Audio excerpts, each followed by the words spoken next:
Hello' viewers, কি খবৰ আপোনালোকৰ? আশা কৰোঁ ভালে আছে আৰু আলহামদুলিল্লাহ ময়ো ভালে আছোঁ। ৰাতিপুৱা উঠি পেলাই হাত মুখ ধুলোঁ। ধুই পেলাই এতিয়া মই বিচনাখন ঠিক ঠাক কৰি লওঁ। যিহেতু ৰাতি সৰু বাচ্চাও থাকে লগত, ইহঁতে ৰাতি গোটেই বিচনাখন বাগৰি থাকে। গতিকে ৰাতিপুৱা বেড কভাৰ চভাৰ চব কোচ খাই একেলগে হৈ যায়। তাৰ কাৰণে ৰাতিপুৱা উঠিয়ে আৰু এনেও বিচনাখন টানি টুনি ভালকৈ পাৰি নাৰাখিলে মোৰ এনেও ভাল নালাগে। গতিকে ৰাতিপুৱা উঠাৰ পিছত হাত মুখ ধুই মই প্ৰত্যেক দিনাই কি কৰোঁ, আগতে বিচনাখন ভালকৈ পাৰি ৰাখোঁ। তাৰপিছত মই আৰু বিচনাখন ঠিক ঠাক কৰি বেলেগ কাম কৰিব যাওঁ। গতিকে আজিও মই তেনেকৈ বিচনাখন ভালকৈ ঠিক ঠাক কৰি ল'লোঁ। এতিয়া ঘৰখন অলপমান ঝাৰু দি লওঁ। আচলতে কি হৈছে জানেনে, মই মোৰ মাৰ ঘৰলৈ গৈছিলোঁ। কালি আহিলোঁ।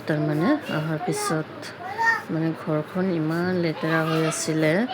যিহেতু আমি এইখন ঘৰত চবেই ছেপাৰেট হৈ আছোঁ। গতিকে যাৰ ঘৰত সিয়ে থাকে, বেলেগ মানুহ আৰু নাই। গতিকে আমি একেদিন নাছিলোঁ ঘৰত আৰু বেলেগতো কোনো থকা নাই। গতিকে ঘৰখন ইমান লেতেৰা হৈ আছিলে যে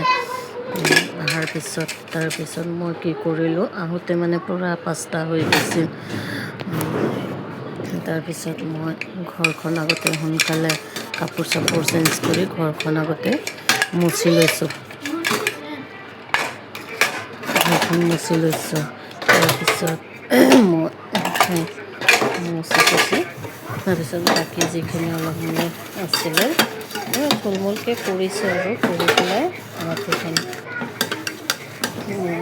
ৰাতি ৰন্ধা বঢ়া যিখিনি কৰিব লাগে কৰি আহি মেলি আৰু ইমানো টায়াৰ্ড হৈছিলোঁ যে আহোঁতে বহুতখিনি ঠাই আহিব লাগে ন। আমাৰ ঘৰ ইয়াৰ পৰা প্ৰায় 150 কিলোমিটাৰ হয়। গতিকে তাৰ পৰা আহোঁতে বহুত দেৰিও হৈছে। ৰাতিপুৱা 9টা চাৰে 9টা মানত ওলাইছোঁ। ওলোৱাৰ পিছত আহি পাওঁতে পূৰা 5টামান বাজি গৈছে। গতিকে ইমান টায়াৰ্ড হৈছোঁ। তাৰ মাজতো অলপ থুলমূলকৈ ঘৰখন চাফা কৰি ৰাতি ভাত চাত বনাই খাইছোঁ আৰু খাই পেলাই উঠিছোঁ। এতিয়া ৰাতিপুৱা উঠাৰ পিছত এইখিনি কাম কৰিলোঁ, কৰিলোঁ, ঘৰ ঝাৰু দিলোঁ আৰু এতিয়া মই বাচনকেইটা ধুই আছোঁ। ধুই পেলাই তাৰপিছত বাচ্চাক খুৱাব লাগিব। সিহঁতৰ কাৰণে খানা চানা বনাব লাগিব। বনাই পেলাই সিহঁতক খুৱাই বাকী কাম চাম কৰিব লাগিব। আৰু আমাৰ কাৰণে চাহ বনাব লাগিব। এইখিনিয়ে আৰু তাৰপিছত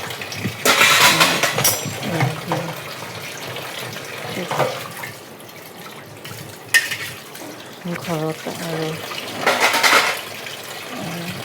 ৰাতিপুৱা আৰু কি কৰিলোঁ জানেনে, ইফালে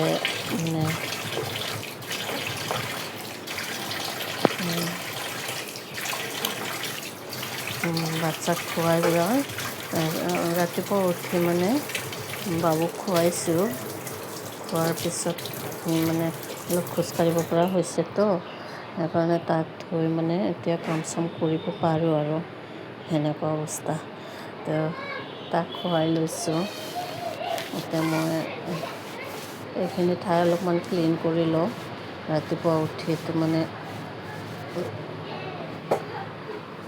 ঘৰ চৰ মই এই যে গেছ অভেন, তাৰপিছত ইণ্ডাকশ্যন, এইবিলাক চব মই সদায় মচিয়ে ৰাখোঁ।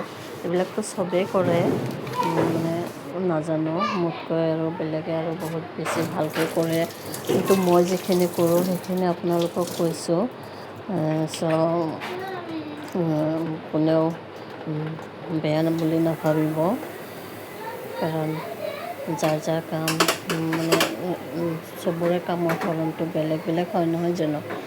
গতিকে মই যেনেকৈ কৰিছোঁ আৰু সেনেকৈ কৈছোঁ, কোনেও বেয়া নাপাব। এইবিলাক কোৱা কথাও নহয়, কাৰণ ভাবিব পাৰে আপোনালোকে যে এইবিলাকতো চবেই কৰে, কিন্তু মোতকৈ বহুত ভালকৈ কৰে, বহুত ডিচিপ্লিন হয়। কিন্তু মই ইমান নোৱাৰিলেও চেষ্টা কৰোঁ, আৰু মোৰ বাচ্ছাও আছে। যিমানখিনি কৰিব লাগে সিমানখিনি মই কৰিবও নোৱাৰোঁ, কাৰণ কৰিব বিচাৰিলেও মানে কৰিব নোৱাৰোঁ, কাৰণ বাচ্ছাক লৈ মানে ইমান দুটা বাচ্ছাই সৰু, তাৰ কাৰণে মই কাম কৰিবলৈ বহুত মানে এটা কৰি থওঁ, সিহঁতে আহি আকৌ সেইবিলাক লণ্ড ভণ্ড কৰি পেলাই, এনেকুৱা হৈছে। তো যিকেই নহওক তাৰ মাজতেও চলি আছোঁ, কাৰণ চলিবই লাগিব।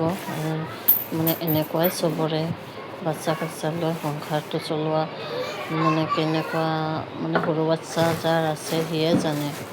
আৰু মই ৰাতিপুৱা মুখ ধুব গৈছোঁ, আচলতে গৈ পেলাই সেইফালে চাওঁ যে ভাতকেৰেলা গছ এটা আছিলে, আমি কিন্তু ৰোৱা নাই, এনে হৈছে। হোৱাৰ পিছত সেইটোৱে তাতে মানে বহুতকেইটা ভাতকেৰেলা লাগি আছে, গমেই পোৱা নাই যে তাতে এনেকুৱা গছ এটা হৈছে, ভাতকেৰেলা হৈছে। কিন্তু হঠাৎকৈ মুখ ধুব গৈ দমকলৰ ওচৰতে তাৰমানে কি হৈছে, সেই ভাতকেৰেলা গছডাল হৈ আছে বাঁহৰ আগত। তো বাঁহ গছ আছে সেইফালে, চাওঁ বাঁহ অলপমান হালি এফালে পৰিছে, সিটো বাঁহত এইকেইটা ভাতকেৰেলা লাগি আছিল।